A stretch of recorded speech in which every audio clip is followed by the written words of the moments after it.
The goal of this video is to explain how Bitcoin works under the hood, to give a clearer idea of what it really means to own, send, or mine Bitcoins. First, a brief high-level overview of what Bitcoin is. At its core, Bitcoin is just a digital file that lists accounts and money like a ledger. A copy of this file is maintained on every computer in the Bitcoin network. These numbers don't represent anything in the physical world. They only have value because people are willing to trade real goods and services for a higher number next to their account and believe others will do the same. The numbers only have value because we believe they have value, just like any other fiat currency. To send money, you broadcast to the network that the amount on your account should go down and the amount on a receiver's account up. Nodes or computers in the Bitcoin network apply that transaction to their copy of the ledger and then pass on the transaction to other nodes. This, with some math-based security, is really all there is, a system that lets a group of computers maintain a ledger. While this may sound similar to the way a bank maintains a ledger, the fact that the ledger is maintained by a group rather than a single entity introduces a number of important differences. For one, unlike a bank where you only know about your own transactions, in Bitcoin everyone knows about everyone else's transactions. Also, while you can trust your bank, or you can at least sue it if something goes wrong, in Bitcoin you're dealing with anonymous strangers, so you shouldn't trust anyone. The Bitcoin system is amazingly designed so that no trust is needed. Special mathematical functions protect every aspect of the system. The rest of this video will explain in detail how Bitcoin allows such a group of strangers to manage each other's financial transactions. At a basic level, for Alice to send money to Bob, she simply broadcasts a message with the accounts and the amount. Send 5 Bitcoins from Alice to Bob. Every node that receives it will update their copy of the ledger and then pass along the transaction message. But how can nodes be sure that the request is authentic, that only the rightful owner has sent the message? Bitcoin rules require a kind of password to unlock and spend funds, and this password is what's called a digital signature. Like a real handwritten signature, it proves the authenticity of a message, but it does so through a mathematical algorithm that prevents copying or forgery in the digital realm. Unlike a simple static password, a completely different digital signature is required for every transaction. Keep in mind that in Bitcoin, you're dealing with complete strangers, so you never want to reveal a password that could be copied and reused by someone else. A digital signature works by utilizing 2 different but connected keys, a private key to create a signature and a public key that others can use to check it. You can think of the private key as the true password and the signature as an intermediary that proves you have the password without requiring you to reveal it. Public keys are actually the send to addresses in Bitcoin, so when you send someone money, you're really sending it to their public key.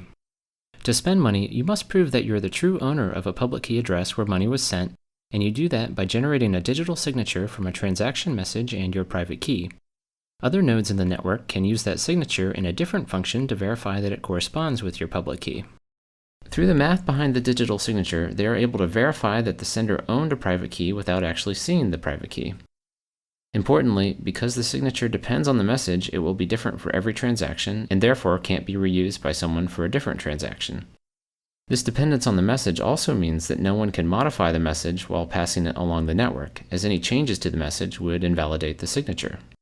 The math behind this is fairly complex, and while I won't try to explain it fully now, here are some topics you can Google to get started: elliptic curve digital signature algorithm and mathematical trapdoor. More at the end of the video. So far, we know that digital signatures are used to ensure a transaction is authorized, but I've oversimplified how nodes in the network keep track of account balances. In fact, no records of account balances are kept at all. If you don't keep track of how much money any given person has, how do you know if they have enough to send to someone else? Instead of balances, ownership of funds is verified through links to previous transactions. Here's how this works. To send 5 Bitcoins to Bob, Alice must reference other transactions where she received 5 or more Bitcoins. These reference transactions are called inputs. Other nodes verifying this transaction will check those inputs to make sure Alice was in fact the recipient, and also that the inputs add up to 5 or more Bitcoins. Let's look at a real transaction to see this in practice. This transaction references 6 inputs for a total of 139.6 Bitcoins. In the output section, notice that there are 2 lines. The first one of these is actually going back to the sender as change for the transaction. A simplifying rule states that each input must be used up completely in a transaction. So if you're trying to send an amount that doesn't exactly match one of your inputs, you need to send any remaining amount back to yourself. Through these reference input linkages, ownership of Bitcoins is passed along in a kind of chain, where the validity of each transaction is dependent on previous transactions. But how can you trust those previous transactions? You can't, and you should check their inputs too. In fact, when you first install Bitcoin wallet software, it downloads every transaction ever made and checks each one's validity all the way back to the very first transaction. Remember, you're dealing with complete strangers, so it's important to verify every transaction for yourself. This process can take over 24 hours, but it only needs to be done once.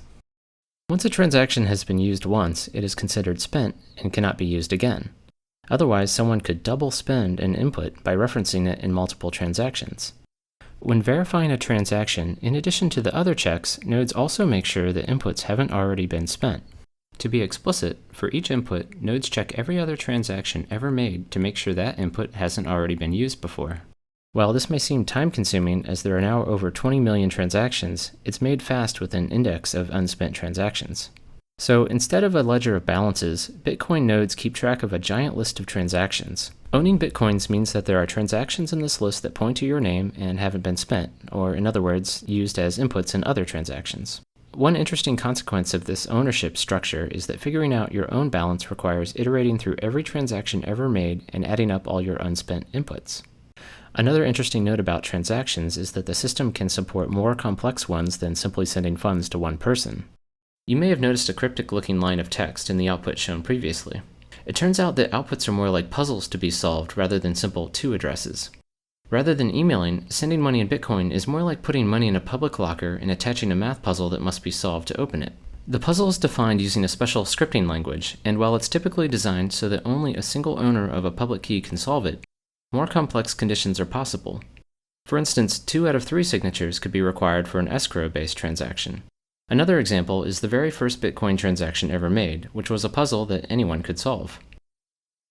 While most Bitcoin software hides the scripting layer for you, you're free to write your own software and claim conditions, although this can be risky. Over 2,600 Bitcoins were lost in one batch of transactions due to a malformed address. This highlights an important part of Bitcoin. As there is no bank or credit card company you can appeal to, any user error mistakes can result in permanent loss of Bitcoins, and not just from your own account, but from the Bitcoin economy overall. If you lose your private key, any funds associated with the corresponding public key will be gone forever. Because people will likely lose private keys due to hard drive crashes and insufficient backups, this means the Bitcoin currency will eventually be a deflationary one. Before explaining the final piece that secures Bitcoin, mining, I want to highlight a few points about anonymity in Bitcoin. If you access Bitcoin through a Tor network that hides your IP address, you can use Bitcoin without ever revealing anything more than your public key. And to avoid someone linking your transactions together, remember they're all publicly stored on every computer, you can generate a new public key for every incoming transaction. It is possible, however, to inadvertently link public keys together. In the transactions shown earlier, 6 input transactions were used as sources, and despite the fact that all those inputs were sent to different addresses, they all became linked in that transaction. The sender proved that he owned all of those addresses by supplying the digital signature to unlock each one. Researchers have in fact used these links to study Bitcoin user behavior. You might think that generating a public key receiving address could potentially create a link to your true identity, but even this step is anonymous and amazingly can be done with no connection to the network. You simply click a button in your wallet software and it randomly generates a new private and public key. Because there are so many different possible addresses, there's no reason to even check if someone else already has that key. Compare this to signing up for an email address where almost everything you might try has been taken. In fact, if you did guess someone else's key, you would have access to all their money. This is the total number of possible Bitcoin addresses. These large numbers protect the Bitcoin system in several ways, so it's useful to try to appreciate just how big they are. Some estimates for the number of grains of sand in the entire world are around 7.5 million trillion. Now imagine that every grain of sand represented an entire other Earth of additional grains, and you're still much smaller than the possible number of Bitcoin addresses. Let's recap Bitcoin security so far. By verifying the digital signature, we know that only the true owner could have created the transaction message. And to make sure the sender actually has money to spend, we also check each referenced input, making sure it is unspent. But there is still one large security hole in the system that can make this unspent check unreliable, and this has to do with the order of transactions. Considering that transactions are passed node by node through the network, there's no guarantee that the order in which you receive them represents the order in which they were created. And you shouldn't trust a timestamp because someone could easily lie about the time a transaction was created. Therefore, you have no way to tell whether one transaction came before another, and this opens up the potential for fraud. A malicious user, Alice, could send a transaction giving money to Bob, wait for Bob to ship a product, and then send another transaction referencing that same input back to herself. Because of differences in propagation times, some nodes on the network would receive the second double spending transaction before the one to Bob. And when Bob's transaction arrived, they would consider it invalid because it's trying to reuse an input. So Bob would be out both his shipped product and his money. Overall, there would be disagreement across the network about whether Bob or Alice had the money because there's no way to prove which transaction came first. In light of this, there needs to be a way for the entire network to agree about the order of transactions, which is very much a daunting challenge in a decentralized system. Bitcoin's solution is a clever way to both determine and safeguard the ordering through a kind of mathematical race. The Bitcoin system orders transactions by placing them in groups called blocks and linking those blocks together in something called the blockchain. Note that this is different from the transaction chain we discussed earlier. The blockchain is used to order transactions, whereas the transaction chain keeps track of how ownership changes. Each block has a reference to the previous block, and this is what places one block after another in time. You can traverse the references backwards all the way to the very first group of transactions ever made. Transactions in the same block are considered to have happened at the same time, and transactions not yet in a block are called unconfirmed or unordered. Any node can collect a set of unconfirmed transactions into a block and broadcast it to the rest of the network as a suggestion for what the next block in the chain should be. Because multiple people could create blocks at the same time, there could be several options to choose from. So how does the network decide what should be next? We can't rely on the order that blocks arrive because, as explained with transactions above, they may arrive in different orders at different points in the network. Part of Bitcoin's solution is that each valid block must contain the answer to a very special mathematical problem. Computers run the entire text of a block plus an additional random guess through something called a cryptographic hash until the output is below a certain value. A hash function creates a short digest from any arbitrary length of text. In our case, the result is a 32-byte number. Here are some examples of the specific hash function Bitcoin uses, SHA-256. Note how much the output changes in result of a single extra period at the end of the third example. The output is completely unpredictable, so the only way to find a particular output value is to make random guesses. It's very much like guessing the combination to a lock. You might get lucky on your first guess, but on average it takes many guesses. In fact, in Bitcoin, it would take a typical computer several years of guessing to solve a block. With every computer in the entire network all guessing numbers, it takes about 10 minutes on average for someone to find a solution. The first person to solve a math problem broadcasts their block and gets to have their group of transactions accepted as the next in the chain. The randomness in the math problem effectively spreads out when people find a solution, making it unlikely that two people will solve it at the same time. Occasionally, however, more than one block will be solved at the same time, leading to several possible branches. In this case, you simply build on top of the first one you received. Others may have received the blocks in a different order and will be building on the block they first received. The tie gets broken when someone solves the next block. The general rule is that you always immediately switch to the longest branch available. The math makes it rare for blocks to be solved at the same time, and even more rare for this to happen multiple times in a row. The end result is that the blockchain quickly stabilizes, meaning that everyone is in agreement about the order of blocks a few back from the end of the chain. The fact that there's some ambiguity in the end of the chain has some important implications for transaction security. For instance, if your transaction finds itself in one of the shorter branches, it will lose its place in line within the blockchain. Typically, this just means it will go back to the pool of unconfirmed transactions and be included in a later block. Unfortunately, this potential for transactions to lose their place opens the door to the very double spend attack that was our original motivation for an ordering system. Let's look at how a double spend attack would work in the system described so far. A fraudster, Alice, sends money to Bob. Bob then waits for the transaction to get confirmed into the blockchain and then ships a product. Now, because nodes always switch to a longer branch, if Alice can generate a longer branch that replaces the transaction to Bob with one to someone else, his money will effectively get erased. Bob's transaction will initially get tossed back into the unconfirmed pool, but since Alice has replaced it with another transaction that uses its same input, nodes will now consider Bob's transaction invalid because it's referencing an already spent input. So how does the ordering system prevent Alice from defrauding Bob? You might think that Alice could pre-compute a chain of blocks to spring on the network at just the right time, but the math puzzles in each block actually prevent this. We need to look a little deeper into the cryptographic hash explained earlier to fully understand why. As mentioned previously, solving a block involves trying to get the cryptographic hash of the block to be below a certain value, and you do that by trying different random numbers at the end of the block. Once solved, the hash output is like a fingerprint that uniquely identifies that block. If even a single character in the block is changed, the block's hash would be completely different, just like we saw before when an additional period was added.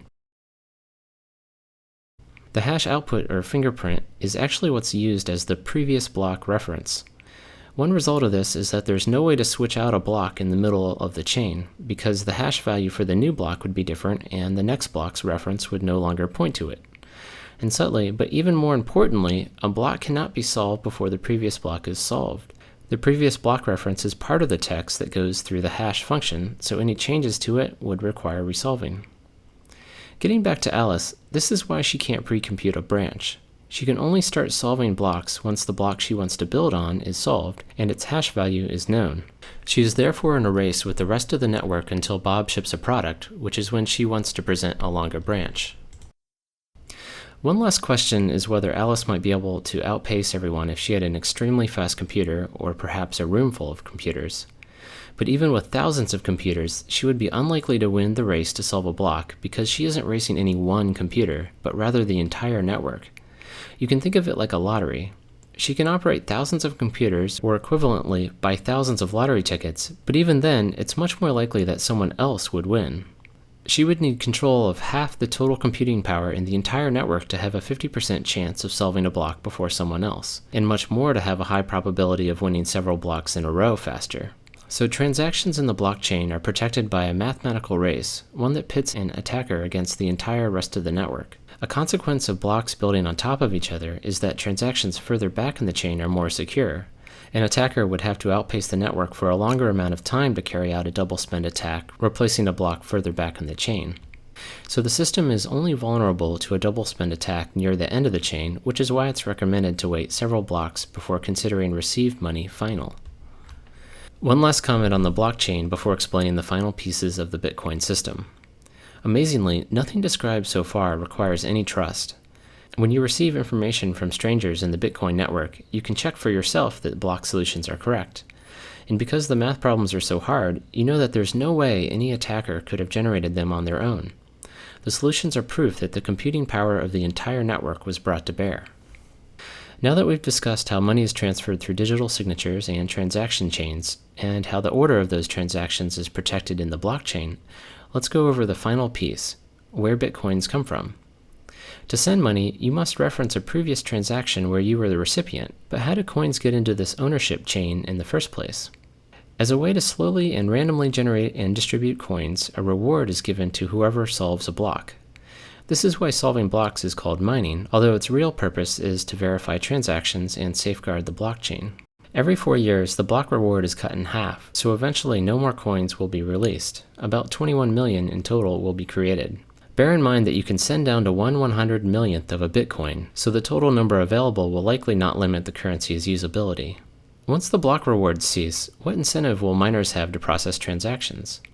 In addition to the block reward, miners also get any transaction fees that can optionally be included with transactions. Right now, miners will include transactions with no fees into blocks because their main incentive is the block reward. But in the future, transactions will likely be processed in order of the fees attached, and ones without fees will likely be ignored. So sending money in Bitcoin will probably not be free, but will hopefully still be cheaper than current credit card fees. As mentioned before, on average, it would take several years for a typical computer to solve a block, so an individual's chance of ever solving one before the rest of the network, which typically takes 10 minutes, is very low. To receive a steadier stream of income, many people join groups called mining pools that collectively work to solve blocks and distribute rewards based on work contributed. These act somewhat like lottery pools among coworkers, except that some of these pools are quite large and comprise more than 20% of all the computers in the network. The fact that some of these pools are so large has some important implications about security. As mentioned before, it's very unlikely for an attacker to solve several blocks in a row faster than the rest of the network, but it is possible, and the probability increases as the attacker's processing power gains in proportion to the rest of the network. In fact, one of these money pools, BTC Guild, has solved 6 blocks in a row by itself and has voluntarily limited its members to ward off distrust in the entire Bitcoin network. Even with substantial computing power, the farther back in the blockchain a transaction gets, the harder it would be for an attacker to change it. The current recommendation is to wait for a transaction to make it into at least one block or get one confirmation before considering it final. And for larger transactions, wait for at least 6 blocks. In light of BTC Guild's ability to solve 6 blocks in a row, you might want to wait even longer. By design, each block takes about 10 minutes to solve, so waiting for 6 blocks would take about an hour. Compared to the several seconds a credit card transaction takes, waiting this long for a confirmation may seem burdensome, but keep in mind that credit card customers can claim a stolen card months later to have charges reversed from merchants, called chargebacks, so Bitcoin is actually much faster from a merchant's perspective. The particular choice of 10 minutes was somewhat arbitrary, but extremely short times could lead to instability and longer ones would delay confirmations. As more computers join the network and specialized hardware is designed specifically for mining, the block solution time would get very small. To compensate, every 2 weeks, all the Bitcoin software recalibrates the difficulty of the math problem to target 10 minutes. For comparison, a similar digital currency called Litecoin has been able to operate with a 2.5-minute block time. In summary, Bitcoin is a mathematically protected digital currency that is maintained by a network of peers. Digital signatures authorize individual transactions, ownership is passed via transaction chains, and the ordering of those transactions is protected in the blockchain. By requiring difficult math problems to be solved with each block, would-be attackers are pitted against the entire rest of the network in a computational race they are unlikely to win. Bitcoin promises many interesting ideas, such as insulation from government meddling, anonymity, and potentially lower transaction fees. It also has many challenges, as it is currently very difficult to exchange Bitcoins for other currencies, and it has been cited as a haven for illegal activity and tax evasion, so governments may try to ban it. Also, the mathematical race that protects the blockchain uses a substantial amount of electricity. If you'd like to view a written version of this video, you can find one on my personal blog, imponderablethings.com. The blog also has some additional explanations of the math behind the digital signatures and cryptographic hashes that underlie the system.